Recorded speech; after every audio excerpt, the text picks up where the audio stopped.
La reconquista de España. El núcleo romano, que había dominado no solo a Europa, sino a la totalidad de la cuenca mediterránea, incluyendo el Oriente Próximo y el norte de África, fue sucesivamente despedazado por las invasiones bárbaras y por la expansión del Islam. Pero mientras las diversas tribus germánicas fueron finalmente absorbidas por una cristiandad que había establecido su capital en Roma e intentaba continuar la legitimidad imperial, el Islam se mostró siempre impermeable a semejantes asimilaciones. En la cúspide de su expansión religiosa y política, 8 años después de la muerte del profeta Mahoma, el Islam había conquistado Egipto, continuó hacia Túnez y en el año 698 había logrado expulsar a los bizantinos del antiguo centro imperial de África del Norte, Cartago. En 711, exactamente un siglo después de que el profeta hubiera comenzado a propagar su fe, el Islam llegó a las riberas del sur de Europa, invadiendo la España goda. Ese mismo año, el gobernador de Ceuta, el conde don Julián, se sumó a una rebelión contra el rey visigodo Rodrigo y llamó en su ayuda a un ejército de 7.000 a 17.000 bereberes del África del Norte, bajo el mando de Tarik. Rodrigo creyó que se trataba de una tropa meramente mercenaria. En el rumoroso mundo de los visigodos se dijo que el conde Julián se estaba vengando contra el rey, quien había violado a la hija del conde un día mientras ésta se bañaba en las aguas del Tajo cerca de Toledo. La verdad es que el éxito de la invasión musulmana fue prueba final de la debilidad extrema de los reinos godos. El ejército de Tarik zarpó de Marruecos y desembarcó en Gibraltar, Jebel Tarik, llamado así en honor del invasor bereber. Lastrado por el peso de una corona de oro, un pesado manto, sus joyas arcaicas y un carruaje de marfil tirado por 2 mulas blancas, Rodrigo, el último rey visigodo, no pudo detener a los moros en el Guadalete, después de 8 días sangrientos de combate en las riberas de ese río. Desde Guadalete, los moros se extendieron rápidamente hacia el norte hasta Toledo y los Pirineos, y la España gótica dejó de existir. El Islam habría de permanecer en la península ibérica durante los próximos 780 años. Inicialmente, los musulmanes encontraron poca resistencia de parte de los divididos reinos cristianos, pero al expandirse cada vez más, fueron detenidos en Poitiers por Carlos Martel en 732, y el resto de Europa no fue musulmana.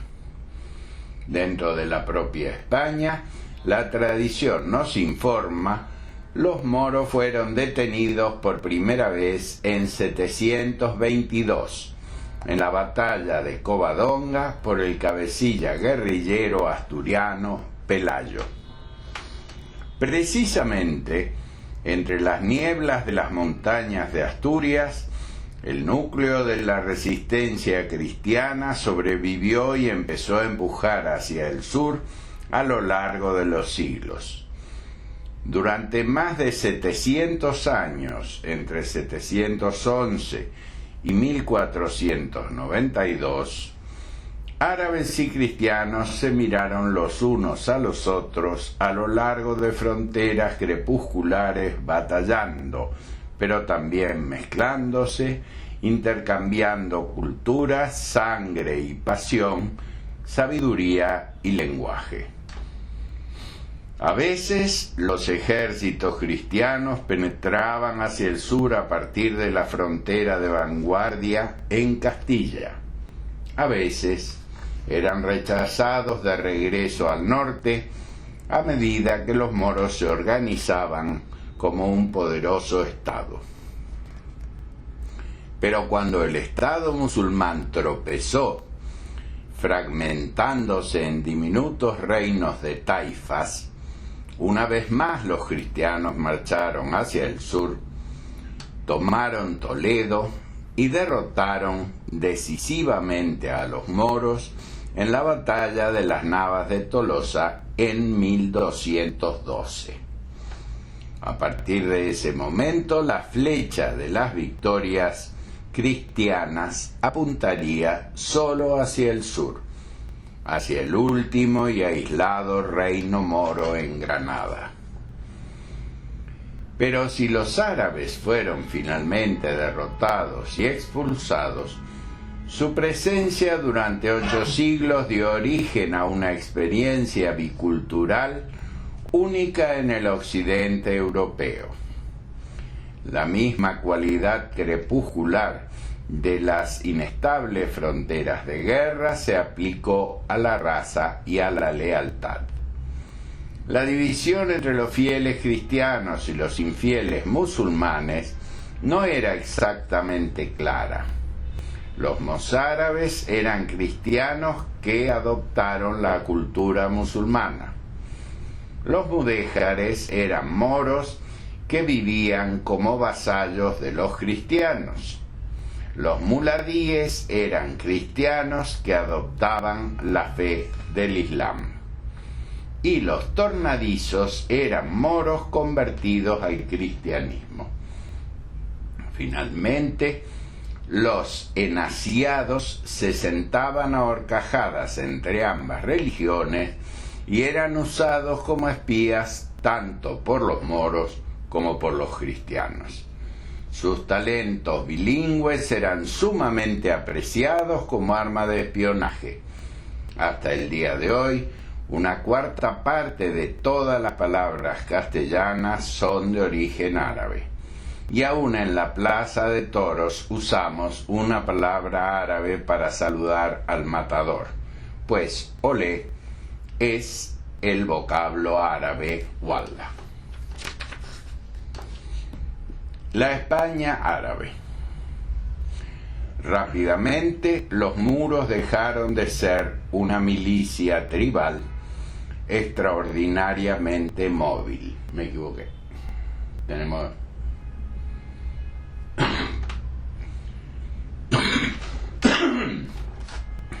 La España árabe. Rápidamente, los moros dejaron de ser una milicia tribal extraordinariamente móvil para convertirse en clase terrateniente y de ahí establecerse como civilización urbana en España. Es decir, una vez que la base militar y agraria había sido consolidada, el Islam gobernó mejor sus intereses militares, agrícolas y finalmente comerciales a partir de los centros urbanos. Las ciudades, Córdoba primero, enseguida Sevilla, finalmente Granada, fueron fundadas en la rápida circulación de una economía monetaria, el valor comercial del producto, la fuerza de la burocracia y el crecimiento del sector de servicios. La Córdoba musulmana fue, y así perdurará en la memoria, la suprema ciudad del Islam en España, dominándola entre 711 y 1010.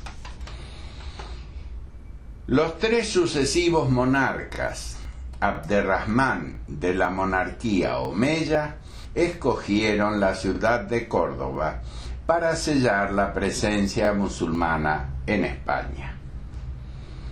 Esta fue una presencia fundada, a pesar de las excepciones, en principios de apertura y de inclusión, no de exclusión.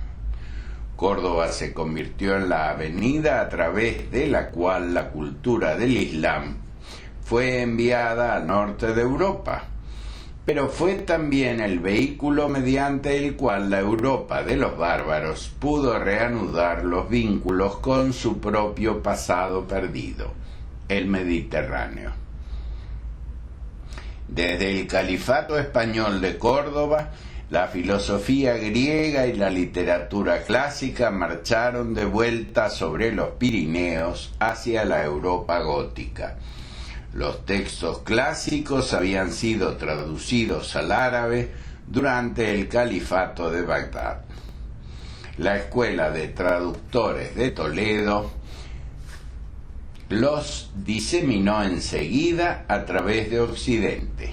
Ciencia, medicina, astronomía viajaron del sur musulmán al norte cristiano, junto con las compilaciones de los cuentos indostánicos.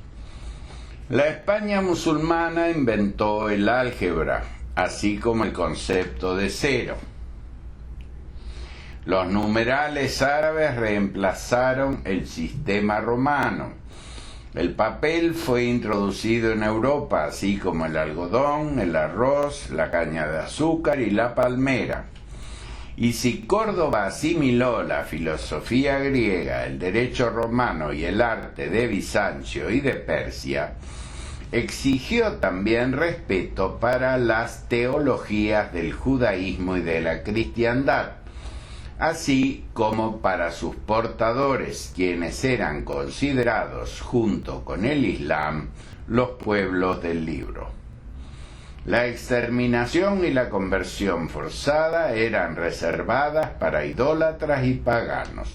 Los pueblos del libro, en principio, merecían un tratamiento moral e intelectual distinto, aun cuando simultáneamente fueron combatidos sin piedad en el campo de batalla.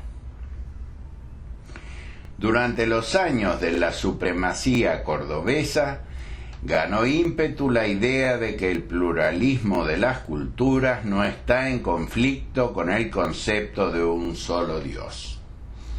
Pero fue en esta nueva región de la España del Sur, llamada Al-Ándalus por los musulmanes, nuestra Andalucía, donde los tres grandes monoteísmos del mundo mediterráneo, las religiones de Moisés, Jesucristo y Mahoma, iniciaron su vieja, a menudo fructífera y normalmente conflictiva interrelación.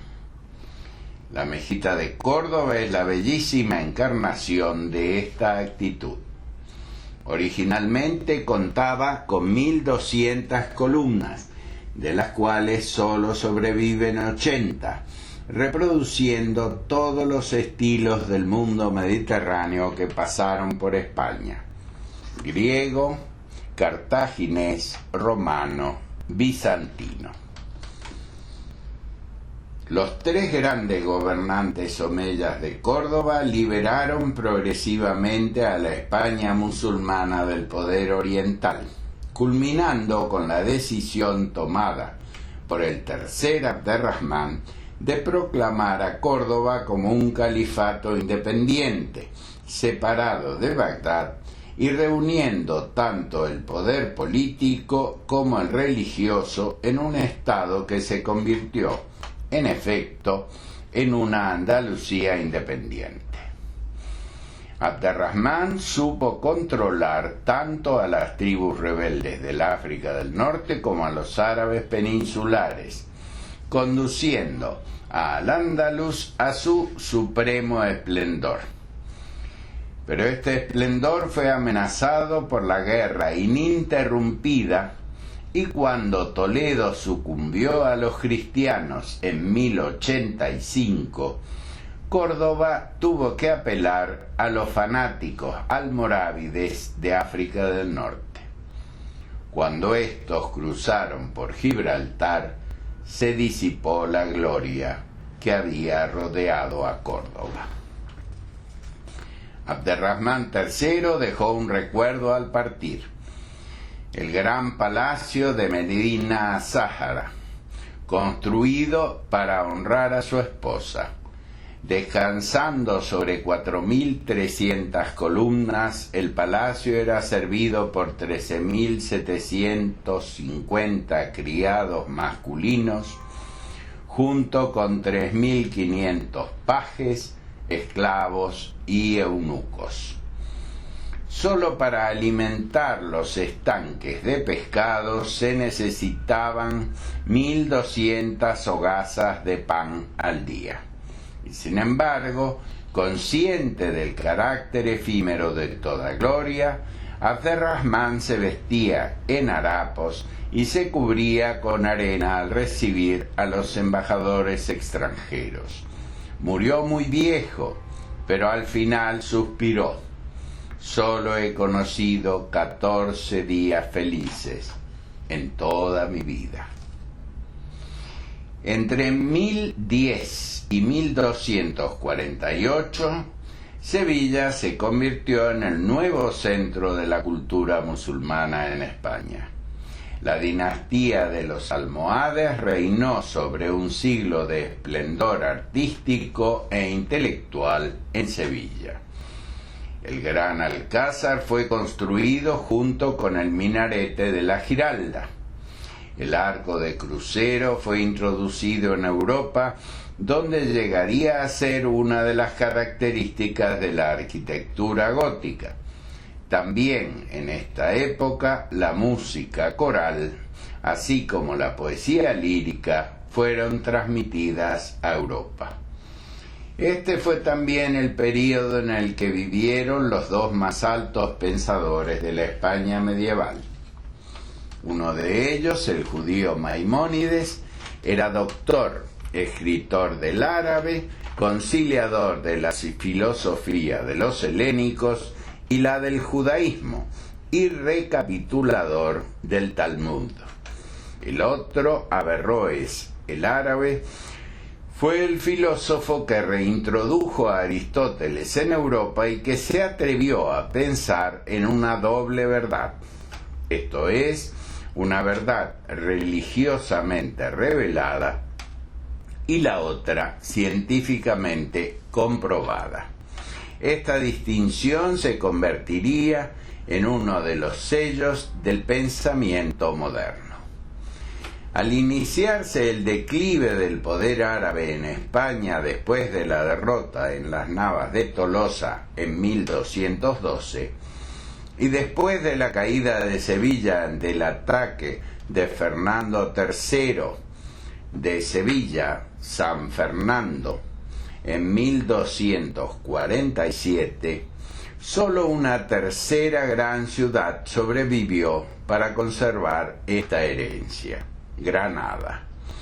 Este fue el reino final que presidió el crepúsculo de la España árabe entre 1248 y 1492. Pero cuando nos acercamos a la ciudad en la actualidad, debemos imaginar que un día no hubo nada aquí excepto el valle, el río y las montañas de la Sierra Nevada. Aquí encontraron su reposo los pueblos errabundos del desierto, y aquí decidieron construir un jardín cuya belleza no pudiera compararse con nada en este mundo. Es como si hubiesen escuchado la voz de Dios ordenándoles: construid aquí, a la luz de las antorchas, un palacio, y llamadlo Alhambra, que significa la Ciudadela Roja. Quizás solo un pueblo que había conocido la sed del desierto pudo haber inventado este extraordinario oasis de agua y sombra, una sucesión de puertas y de torres, recámaras y patios, le dan a la Alhambra un sentido tanto de reserva como de recreo, como si todos los placeres del mundo pudiesen darse cita aquí a la mano. Rodeada por un cinturón de murallas, muro de la justicia, muro del vino, y vigilada por las torres de la cautiva y el homenaje, las torres de Comares y de la Alcazaba, la Alhambra es un laberinto de nobles estancias donde hasta las sombras son doradas. La sala de audiencias del Meshwar, con su diseño de azulejos que parece seguir la asombrosa regularidad, armonía y sorpresa de una fuga de Bach, el sentido íntimo del lujo alcanzado en la gracia de la recámara de las dos hermanas, la perspectiva esculpida del salón de embajadores, la sensación de estar cautivo en una cárcel dulce como un panal de donde nadie quisiera escapar. Hay aquí un serrallo y un harén también. Súbitamente le dan la cara a su propia descripción en uno de los poemas escritos en los arcos del mirador, el belvedere que domina los jardines del palacio. Creo que la luna llena tiene su hogar aquí.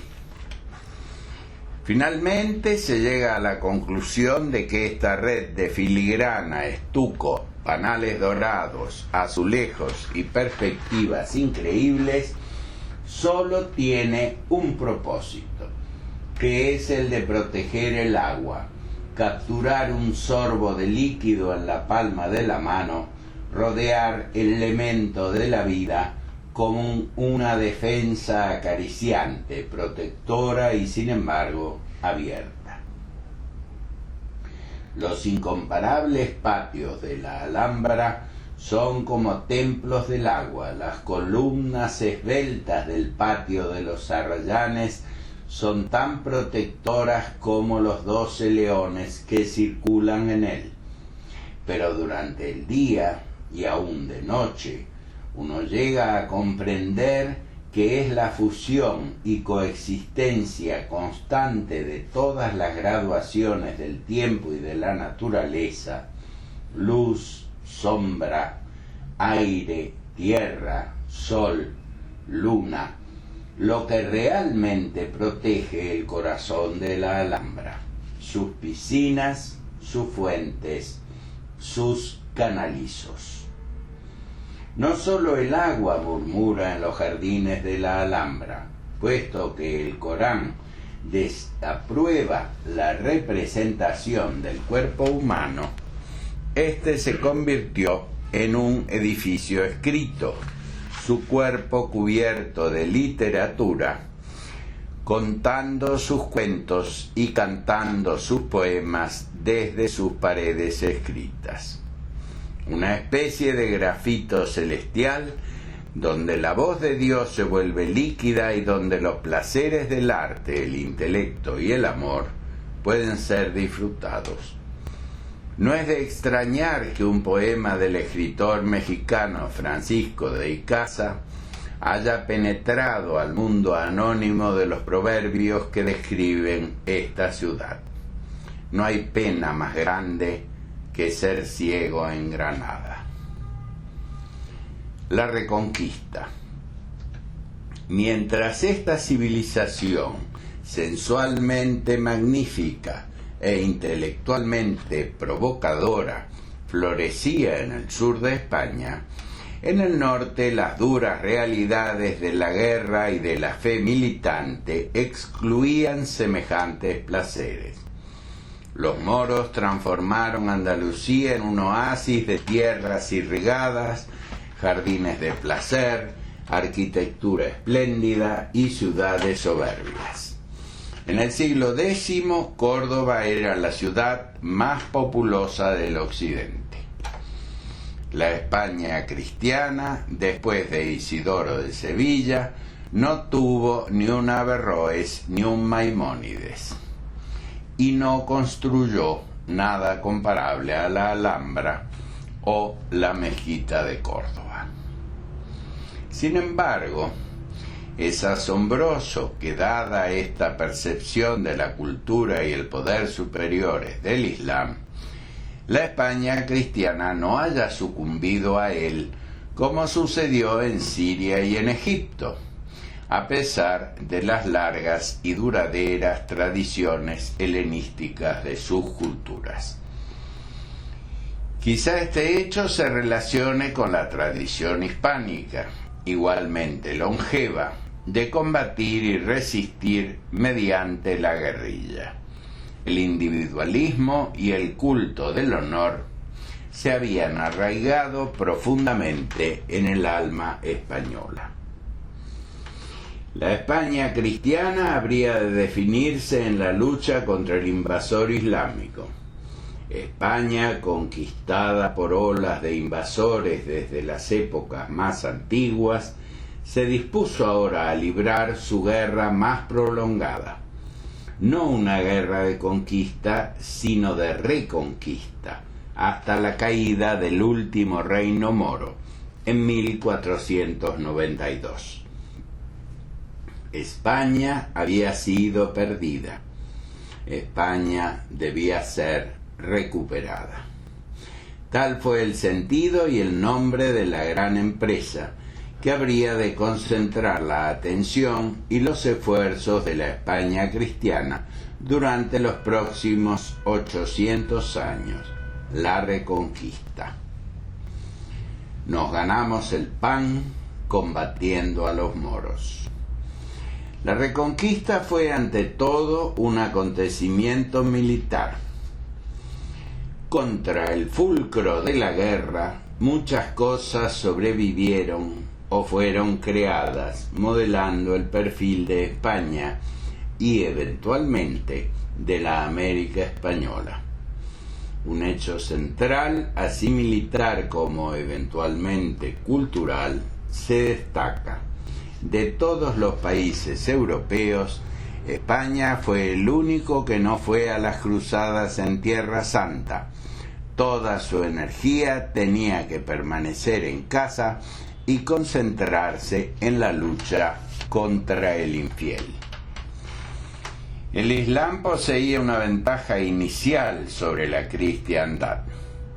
Admitía e incluso exaltaba el concepto de yihad, la guerra santa.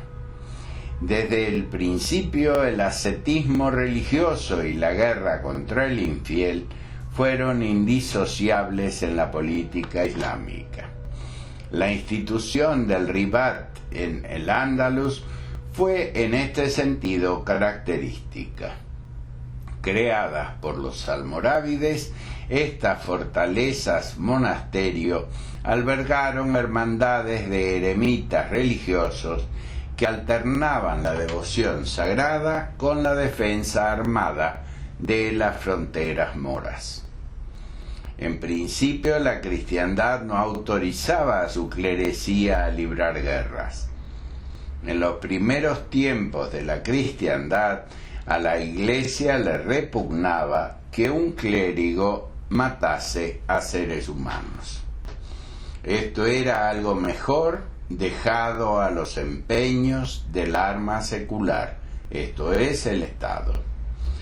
Pero el Estado visigodo, por un lado, había perdido su autoridad y, por el otro, San Isidoro había ejercido enorme influencia con sus reglas de perfección cristiana y de separación de las esferas religiosa y política.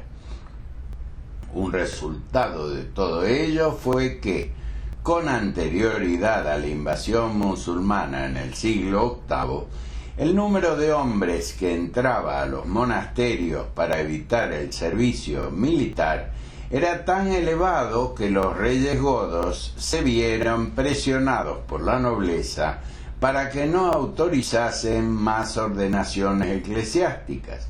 De lo contrario, no quedaría nadie habilitado para ingresar en el ejército. Pero después de 711, La respuesta al Islam desencadenó la militarización de la Iglesia y en el siglo XI los ejércitos norteños de la Reconquista fueron inundados por monjes que se habían transformado en soldados, un aspecto más de la identificación entre guerra y religión, entre espada y cruz, tan determinante en la conquista del Nuevo Mundo, había sido establecido. Las órdenes militares surgieron para conciliar los propósitos sagrados con una clerecía militante.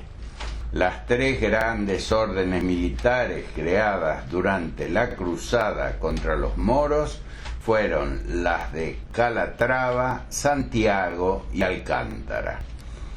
Lograron formar un ejército terrestre que los reyes financiaron, estableciendo de esta manera la base para un futuro ejército regular de una España unificada bajo los monarcas católicos.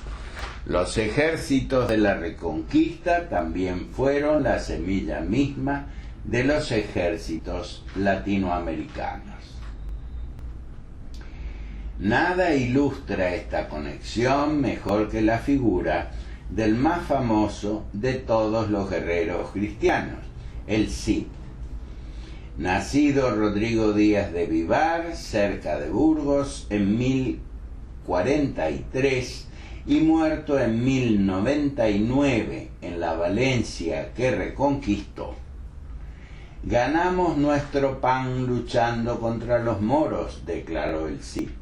Su nombre es árabe, el Cid significa mi señor, y simboliza la tradición del comandante militar como árbitro de poder y de un ejército poderoso y rico gracias a la generosidad de su jefe. Los que exigieron de tierra, de Ritat son abondados. A todos les dio en Valencia casas y heredades de que son pagados. Nos informa el poema de Mio Cid, añadiendo que quienes fueron a pie con el Cid entraron a caballo. Todos eran ricos, cuantos que allí ha. Los conquistadores en el Nuevo Mundo y después de ello los libertadores de la América del Sur habrían de hacer lo mismo en su propio tiempo. Cortés en México, Bolívar en Venezuela, procedieron como lo hizo el Cid en la España medieval, pagándoles a sus soldados con tierra. De esta manera los jefes militares y en particular las grandes órdenes militares entraron en posesión de enormes extensiones de tierra en la España medieval. El Cid fue la encarnación de una política por momentos secularmente oportunista, en otros fervientemente religiosa, siempre errante, acicateada por la aparición del ejército y de sus jefes durante la prolongada guerra de la Reconquista. La crónica de sus acciones es el gran poema épico de la España medieval. Y sin embargo, por momentos, esta es una épica en realidad extraña, puesto que nos da cuenta de los actos poco honorables de su héroe. Si esta es la Ilíada española, en ella encontramos rasgos realistas, incluso picarescos, que poco le convendrían a Héctor o a Aquiles. El poema comienza con el héroe, el Cid, estafando a dos mercaderes judíos, verdaderamente una introducción asombrosa para un poema heroico. Continúa, como muchos poemas épicos, relatándonos una historia de venganza familiares, con el Cid luchando para reparar el deshonor infligido a sus hijas por los malvados infantes de Carrión. Y termina con una nota de venganza, casi una astracanada contra otro villano, el conde García Ordóñez, cuya barba es reciamente tirada. Entre todo esto, el poema es también una llamativa demostración de un vicio particularmente español e hispanoamericano, la envidia. Todos envidian al Cid, incluidos sus parientes, los nobles, la corte y el propio rey Alfonso VI de Castilla, quien en vez de usar los talentos de su súbdito con sabiduría, destierra al batallador comandante. El Cid responde con una actitud que hoy nos asombra. Se dispone a servir al rey musulmán de Zaragoza. Pero el principal teniente del Cid, Álvar Fáñez, quien también pasa a luchar a los lados del rey moro de Murcia contra otro monarca musulmán, el rey de Granada. Todo ello era simplemente parte de las realidades cambiantes, políticas y de otros órdenes del prolongado combate entre el Islam y la cristiandad en España. Pero este combate también fue un abrazo. Las fronteras vespertinas, la fusión inevitable de sangre, costumbre y lenguaje nutrieron toda suerte de alianzas durante las guerras. Pero si la Reconquista fue una guerra contra el Islam, también fue una guerra de los reinos cristianos entre sí, que luchaban por obtener la hegemonía una vez que concluyese la derrota del infiel. El camino de Santiago. Pues había un jefe más grande que el Cid en la cruzada española, y era nada menos que Santiago, uno de los 12 apóstoles, el compañero de Cristo. Pero el pueblo voluntariamente confundió a Santiago el mayor, hijo de Zebedeo, con Santiago el menor, llamado en las Escrituras el hermano del Señor. En la iconografía popular, este hermano menor de Cristo es representado incluso como el gemelo del Señor. El gemelo de Cristo se vuelve visible en España y es transformado de un pacífico apóstol en un feroz guerrero capaz de infundir el pánico entre la tropa mora cuando aparece totalmente armado sobre un corcel blanco descendiendo de una nube. Se convierte así en Santiago Matamoros, la figura que inspiró la resistencia popular contra los musulmanes y fortaleció el alma de la Reconquista. En este Santiago batallador, los componentes espirituales y armados de la España cristiana se afirman. La duda, la sospecha ya no son posibles. Si Santiago está de nuestro lado, entonces también lo está Dios, y nuestra guerra es tan santa como la del antagonista. El ejército y la iglesia se unieron en el culto de Santiago. Santiago fue reclutado para combatir a los moros y enseguida él, a su vez, reclutó a toda la España cristiana en su cruzada. La tumba del santo en Compostela se transformó en la gran meta de las peregrinaciones europeas en la Edad Media. Y esto a su vez le ofreció a la España cristiana la oportunidad de organizar su cultura y culminar el trabajo de San Isidoro, aunque esta vez bajo una bandera belicosa. Los monjes de Cluny, en Francia, habían trabajado esforzadamente desde el siglo X para recrear una civilización en torno a los reinos cristianos bárbaros, aislados y violentos.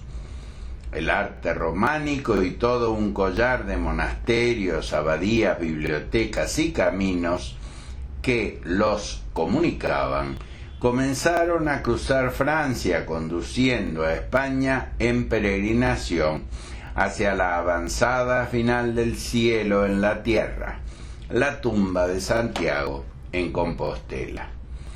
Compostela, Campus Stelle, el campo de estrellas, fue el nombre del espléndido santuario erigido entre 1075 y 1150 para albergar los restos del apóstol y la multitud creciente de sus adoradores. Correspondió a la clerecía española darle una infraestructura tanto a la cruzada contra los moros como al Camino de Santiago. Creó una red de monasterios en el norte de España, proveyendo los caminos, los libros, la comunidad cultural y el refugio de la arquitectura. El espléndido estilo románico que salpicó la ruta de París a Santiago. Alemanes, borgoñones, normandos, ingleses altamente favorecidos en el Camino de Santiago, príncipes y abades, mercaderes, ladrones, bandidos, leprosos, todos confundidos en la gran peregrinación y funcionando como una especie de mercado común europeo original, llevando y trayendo comercio, cultura, actividad y violencia a España. En efecto, la violenta premura de las multitudes para tocar el cuerpo del apóstol fue tal que a veces los peregrinos se asesinaron junto a la tumba de Santiago. La catedral tuvo que ser consagrada una y otra vez, y esta humanidad medieval trajo con ella no solo fe y violencia, sino hedor. La máxima atracción en la Catedral de Santiago actualmente es el gran botafumeiro de plata, un fumigador gigantesco que a ciertas horas del día describe un inmenso arco, dispensando incienso para seducir lo sobrenatural y fumigar lo natural. Olor de santidad, tal fue el eufemismo usado para describir el encuentro de los cuerpos que llevaban a Santiago.